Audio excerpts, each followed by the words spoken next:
Alright, I think I've got a really good idea that can help most, if not all of you guys that do any sort of welding, especially smaller stuff.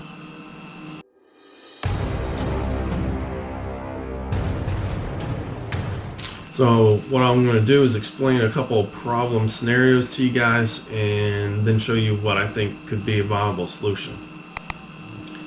One, you want a big weld table like pictured here and showcased in this video, but you don't have the finances straight for it yet, or you don't have the room, or whatever the case may be.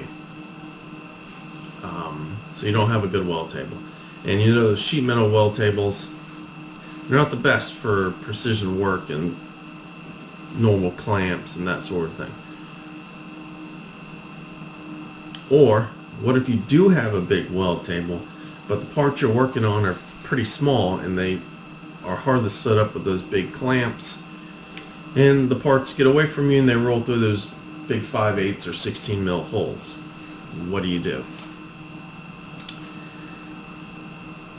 This was actually a suggested item to me in eBay. You know, those crazy emails you get after you've been looking at stuff, saying, hey, here's something you might be interested in. This is what they call a spoil board. It's nothing but a heavy plate with a ton of holes in it.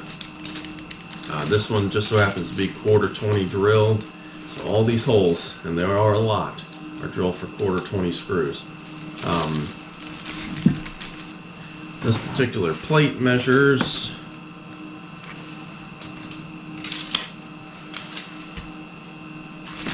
8 inches, 12 inches, 5/8 thick. And it's cheap. Very cheap for what you're getting. Okay, Rob, cool, whatever, but what are we supposed to do with this? This can be your weld table, okay?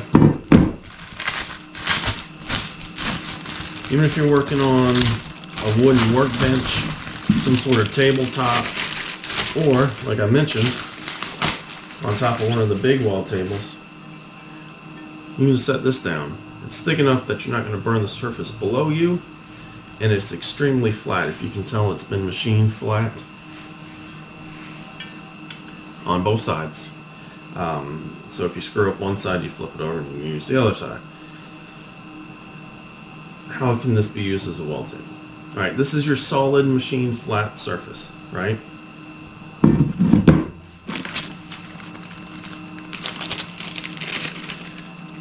And these things are meant to be pretty much a disposable plate for CNC routers and I guess mills and stuff.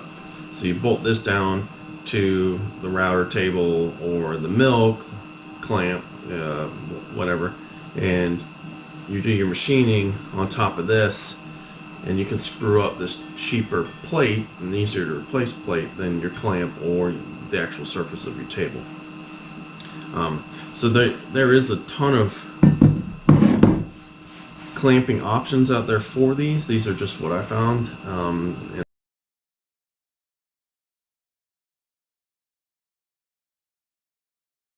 they were relatively cheap. Stainless hardware. And this is an adjustable leg.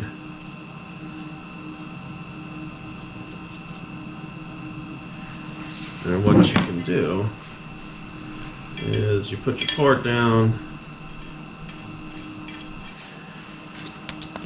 and set it where you need it. You adjust your clamp, and you can clamp that down with, they come with an Allen key, and I'll kind of link where I found these on eBay in the description below. And you can clamp it down real tight with the Allen wrench, and you can even use the 1-2-3 block on this. And like I said, there's other attachments that they sell for these as well, so you could jig up some parts. You can even make your own fixturing, as long as it uses a 1/4. I mean, the possibilities are endless. So This would be great for smaller stuff. If you're working on some intricate stuff, you don't need the huge table. Or if, like I said, you don't have a place or the finances to purchase a big table, this is a good option. Just thought it was a solid idea that might help you guys out. But like I said, link below, and you'll definitely be seeing me use this because I love my table, the big table from Mayhem Metalworks. But when I'm working on smaller stuff and those pieces roll away and go through the holes in the table, yeah, it's kind of frustrating. But yeah, that's it. I think this might help out a lot of people, so I figured I'd bring it to you. Just a real quick video today, and that's it. Until next time, guys, get up, get out there, and do it.